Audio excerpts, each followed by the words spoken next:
He was the person Richard Nixon once called the most dangerous man in America, a symbol of counterculture who encouraged the country to turn on, tune in, drop out. Trippy stuff for sure, and that's how Timothy Leary is largely remembered. While he definitely was a proponent of noshing on shrooms and tripping on psychedelic drugs, Leary was unique in that he gave a bit of professional credence to the idea that opening your mind with LSD was a perfectly acceptable way of life and self-exploration. At least he did at first. Often cited as a Harvard professor, even though he wasn't, Leary is a figure almost as surreal as the drugged-out trips he and his devotees endured throughout the 1960s and 1970s. He was so much more than a psychiatrist-turned-hippie icon, leading a life filled to the brim with experiments well outside of mainstream academia, in addition to the establishment of a controversial community and an escape from prison. Eventually, Leary claimed that his frequent use of hallucinogenic drugs gave him the ability to, among other things, commune with his ancestral past. Enemy of the state or harmless hippie? Well, you decide.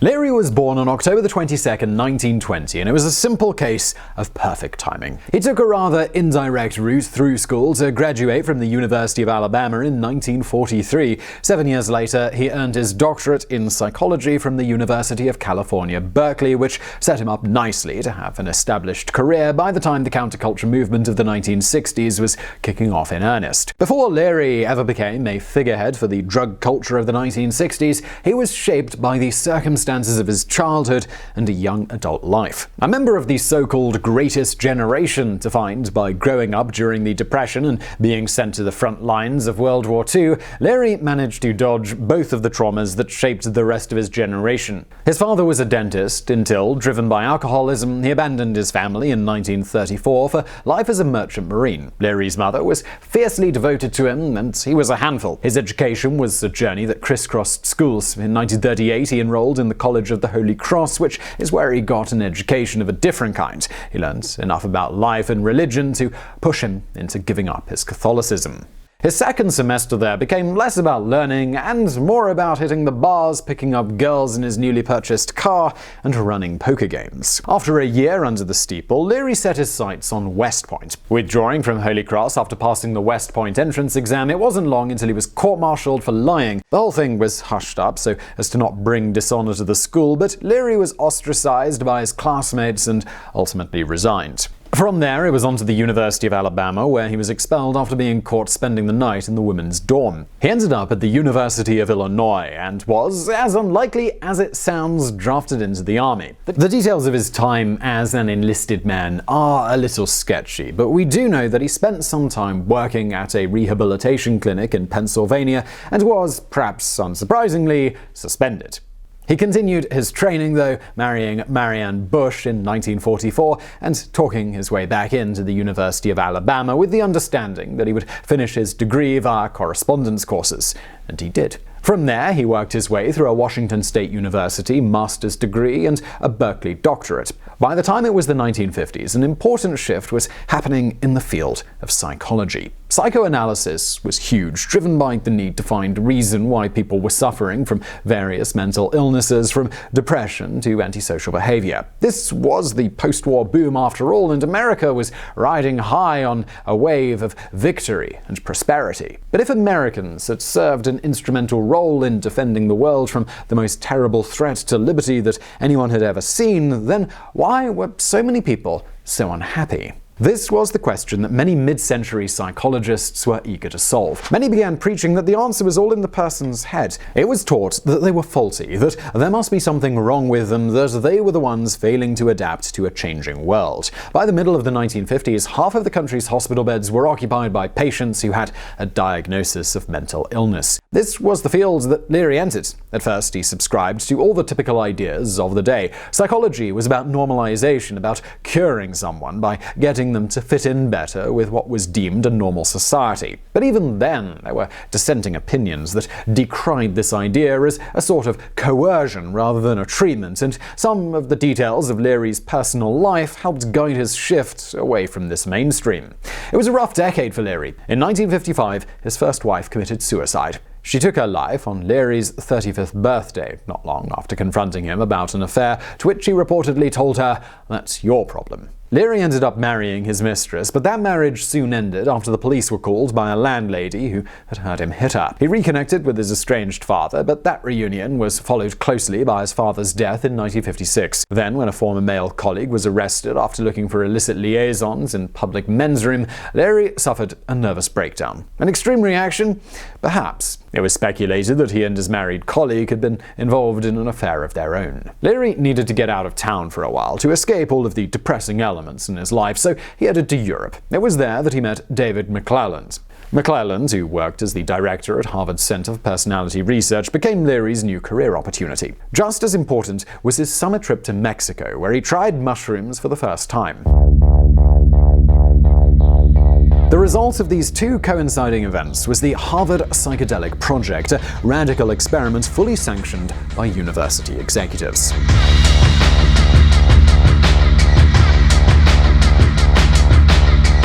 Now, it's important to note that Leary wasn't the only academic interested in the effects and possibilities found in LSD. From 1953 to 1973, there were a series of psychedelic programs and studies run by various organizations across the United States. In fact, it's estimated that the US government spent somewhere around $4 million funding 116 studies that would look very similar to Leary's most notorious experiments. Some studies were completely respectable too, looking at whether or not LSD and mushrooms, both of which were perfectly legal at the time, could be used to manage things like depression, schizophrenia, and the pain of terminal cancer. Somewhere around 1,700 subjects participated, and those are just in the studies that have been made public. Plenty of others weren't public or as laudable, including the CIA's attempts at using LSD as a truth serum during interrogations. And this is important. When Leary got into the field, there was nothing illicit or controversial about it. Actor Cary Grant had a psychiatrist who treated him with LSD to great success, and author Ken Kesey credited his time as an LSD test subject for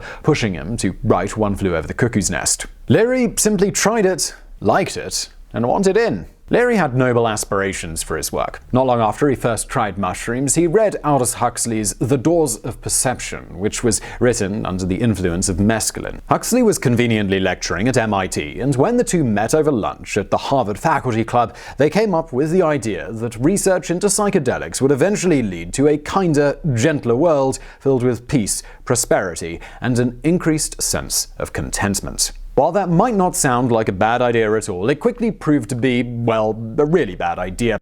The problem with studying subjects on LSD is they're absolutely out of their minds, and it's very difficult to conduct thoroughly scientific research on subjects tripping out of their minds. So Leary's experiments, they were rather less than scientific. Take the Concord prison experiment. That ran from 1961 to 1963 and involved administering psychotherapy to 32 prisoners in an attempt to see if treatments with hallucinogens would reduce prisoner recidivism. The idea was that Psilocybin, the active ingredient in shrooms, would allow subjects to have an experience that would teach them something about themselves or the world that they wouldn't have learned with more mainstream therapies. It was suggested that this could lead to more successful integration into society. Sessions were held in bi-weekly groups with 4 subjects and 2 researchers, and after a series of prep sessions and evaluations, drugs were administered for a day-long trip.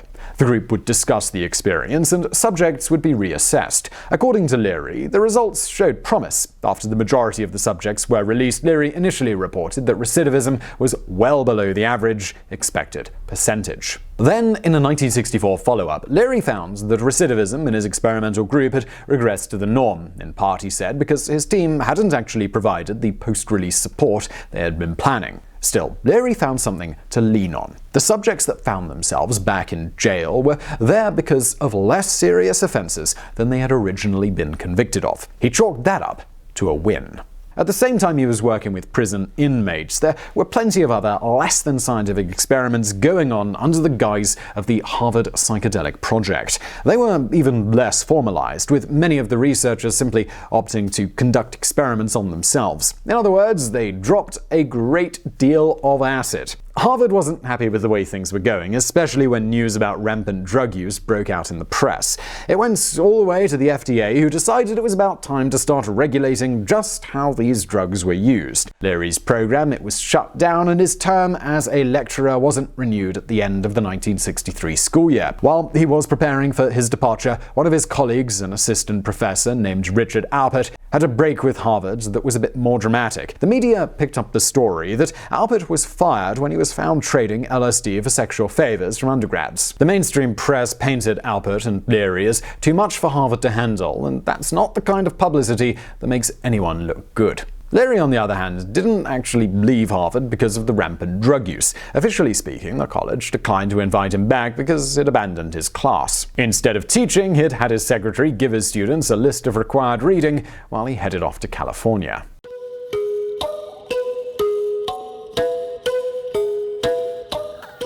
Leary and Alpert drifted a bit after leaving Harvard, heading to Mexico for a short-lived attempt at promoting LSD as a way of magnifying religious experiences. The Mexican government didn't appreciate it and had them shipped back to the States. Fortunately for Leary, he had come to the attention of a rich stockbroker named Billy Hitchcock, who just happened to own the 2,500-acre Hitchcock Estate a few hours outside of New York City in Millbrook. At the behest of his sister Peggy, who also happened to be a former lover of Leary, he extended an invitation, and Millbrook became the center of Leary's work and 1960s drug culture. In spite of assuring the locals their days of experimenting with drugs were over, it was soon made painfully clear that wasn't the case. Why painfully? Because any doubts about whether or not there was some serious drug use going on there were extinguished when Alpert, high and convinced he could fly, jumped out of a second-story window and broke his leg. That particular incident came after another that illustrates just how crazy things got. When a vial of liquid acid had broken in Alpert's suitcase on their way back from Mexico,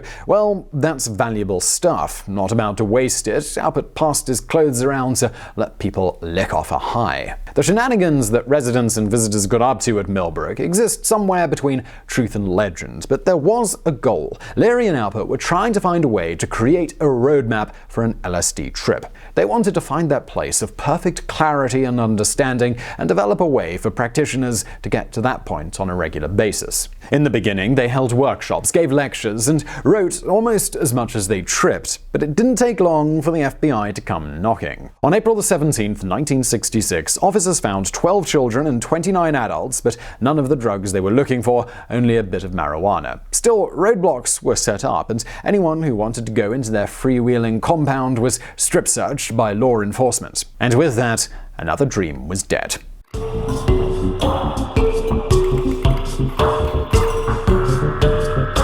In 1966, Playboy ran an article with the rogue psychiatrist where they talked about what he'd learned from taking LSD-25, a substance touted as 100 times stronger than the shrooms that he'd eaten 6 years prior. At the time, he said he'd undergone 311 psychedelic sessions, and he went on to talk about how the sessions had revitalized him, adding that he believed a 15-year-old would be precisely the right age to make the most of an LSD experience. It wasn't the only iffy proclamation he made either. The so-called psychedelic dropouts, those who checked out of mainstream society to spend much of their time tripping, shouldn't be considered a problem, he said. Instead, they should be lauded for their devotion to discovering ancient wisdom. He described mainstream society as an air-conditioned anthill and likened his LSD activists to history's greatest thinkers. To be fair, Leary also called for special legislation to be put in place around the use of LSD. Why? Because a bad trip could go horribly wrong, and it took experience to guide someone through the drug-induced haze.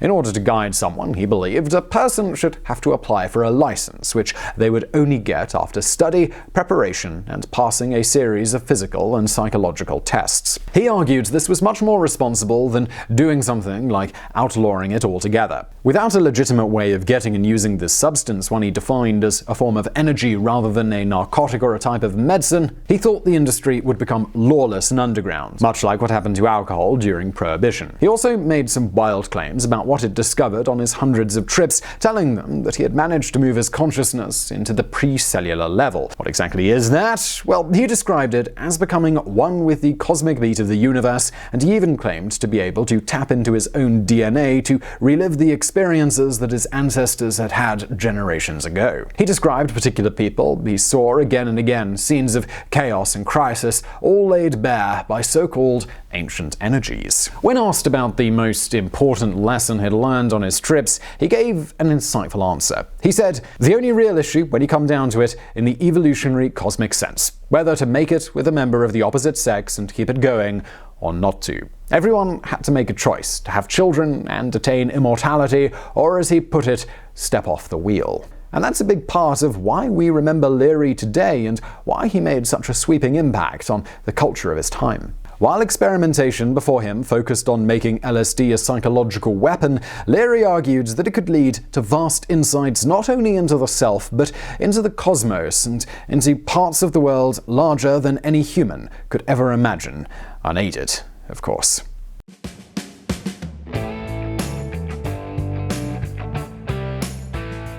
It's not surprising that law enforcement had Leary on their radar. He had already been arrested on federal drug charges in 1965 and was handed a 30-year sentence, but was still allowed to go free on appeal. He was arrested again after the raid at Millbrook, then again in 1968. It was that arrest that got Leary's wife, Rosemary, a 6-month sentence, while Leary was transferred to the California Men's Colony Prison. And this is where the tale takes a turn worthy of one of his LSD sessions. Leary managed to escape from prison with the help of a militant activist group called the Weathermen. The Weathermen, who became the Weather Underground when they went into hiding, started out as part of the campus-run Students for a Democratic Society. Their peaceful protests against the Vietnam War were getting little in the way of results, and some members splintered into the Weathermen and turned more violent. In October of 1969, they kicked off the Days of Rage by marching through a Chicago shopping district armed with lead pipes and a lot of anger. They later bombed the headquarters of the National Guard and had plans to bomb other high-profile targets around the country,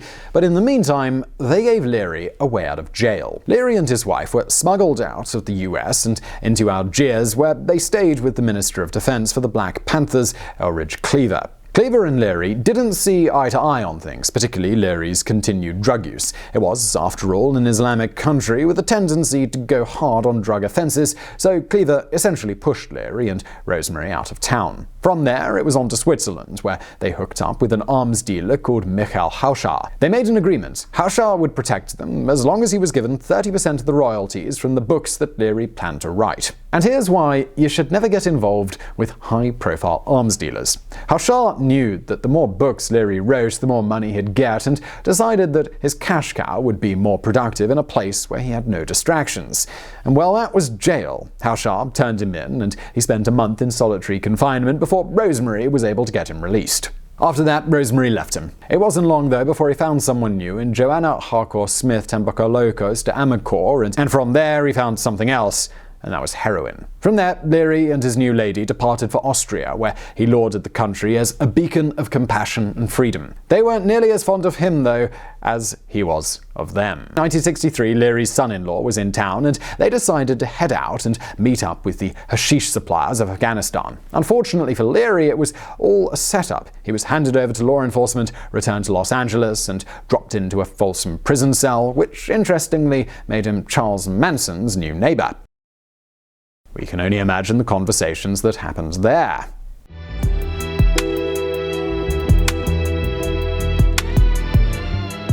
Leary never quite adopted a totally clean and entirely wholesome life, but he did begin cooperating with the authorities. He informed on old colleagues and his ex-wife Rosemary, who had seemingly dropped off the face of the earth after leaving him in Europe. He did some time in jail, but was free and in witness protection by 1976. That didn't last long, as he was soon hanging out at the Playboy mansion and contributing to Hustler. He also found a new philosophy, one that looked less to the past and more to the future. When he was in prison, he came up with a new theory, SIMPLE, spelt like this, which stands for space migration, increased intelligence, life extension. Essentially, Leary outlined what he believed was the next necessary step for mankind. As our ancient ancestors once evolved to walk on land, Leary believed we needed to evolve to travel the stars. Without expanding our physical horizons, he thought it was pointless to expand our mental ones. It wasn't the only late 20th century technological advancement that he was interested in either. He also tried his hand at developing video games, including one called Mind Mirror and another, sadly unfinished game called Neuromancer Mind Movie. That foray into technology and gaming, it wasn't short-lived either, and by the 1990s he had declared that the PC is the LSD of the 1990s. His new philosophy was turn on, boot up, jack in. And strangely, widespread use of technology, computers, and games took off in much the same way Leary had once hoped LSD would. In 1995, Leary was diagnosed with inoperable prostate cancer. Initially, he insisted that he wanted to meet death on his own terms and claimed he had plans to commit suicide and broadcast the act live on the internet. Instead, he passed peacefully in his sleep. According to friends and family who were with him, his last words were, "Why? Why not?" Leary was cremated, and his ashes have had a journey just as bizarre as the one that took him through life. Part of his remains were given to actress Susan Sarandon, who has since talked about how she and a group of friends had taken the ashes to the Burning Man festival, where they added some to their beverages and drank to him in a toast. Another 7 grams of his ashes were blasted into space in a cylinder that contained the remains of several others, including Star Trek creator Gene Rodenberry. Leary may not have seen the rest of the world take on the final frontier, but it's fitting that he did. So I really hope you found that video interesting. If you did, please do hit that thumbs up button below. Also, don't forget to subscribe. Brand new videos just like this 4 times per week. And why not check out another channel I do called Geographics? If this channel is about people, that channel is about places. There is a link below. And as always, thank you for watching.